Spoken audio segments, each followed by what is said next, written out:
those in favor say aye. On Tuesday, the Guam Housing and Urban Renewal Authority Board voted unanimously to place its executive director, Marcel Camacho, on 20 days administrative leave, requiring him to turn in his keys to the office and his government vehicle. While the board will not say why it did this, it is no secret that they disagreed with Camacho's criticism of the Sagan Benitez subdivision in Manilao. In fact, the board released a statement calling Camacho's criticism unprofessional and uncalled for.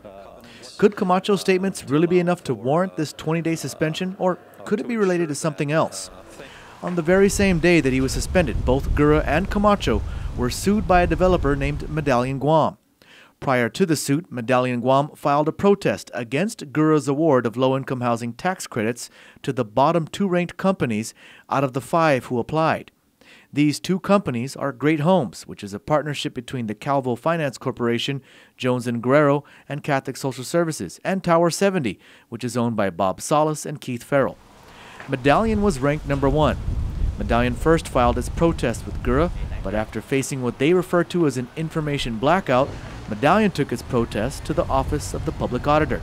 Then on Tuesday, Medallion sued Gura and Camacho after the agency failed to respond to its Sunshine Act request for documents related to the awarding of tax credits.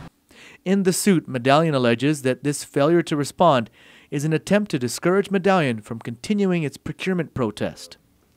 Meanwhile, Gura has responded to similar requests by both Vice Speaker B.J. Cruz and PNC News. In fact, PNC has just received, pursuant to its request, a copy of the minutes of a December 21st and December 15th Gura board meetings. The December 15th minutes show that it was Camacho who asked the board to begin negotiations with the last 2 ranked bidders. According to the minutes, Camacho told the board that, quote, after his thorough review of the applications, 3 of the applicants were not completely qualified, end quote.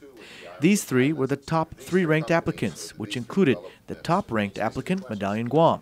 Camacho then requested that the board allow him to proceed with negotiations with Great Homes and Tower 70. He went on to say that his reasons for not choosing the top-rated applicants would be brought forth at the next regularly scheduled board meeting. These reasons were eventually presented 2 meetings later, on December 27th, when Evaluation Committee member Mike Duenas told the board that the top 3 bidders lacked site control.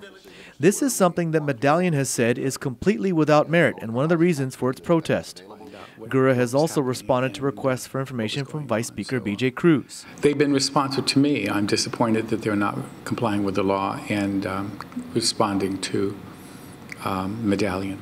Medallion wrote a letter to Cruz on Tuesday asking the Vice Speaker to look into the matter, saying that their, quote, numerous requests for information related to this bid have been met with nothing but silence, and that such blatant disregard for the law and the most fundamental elements of governmental ethics can only be interpreted as a desire to hide something.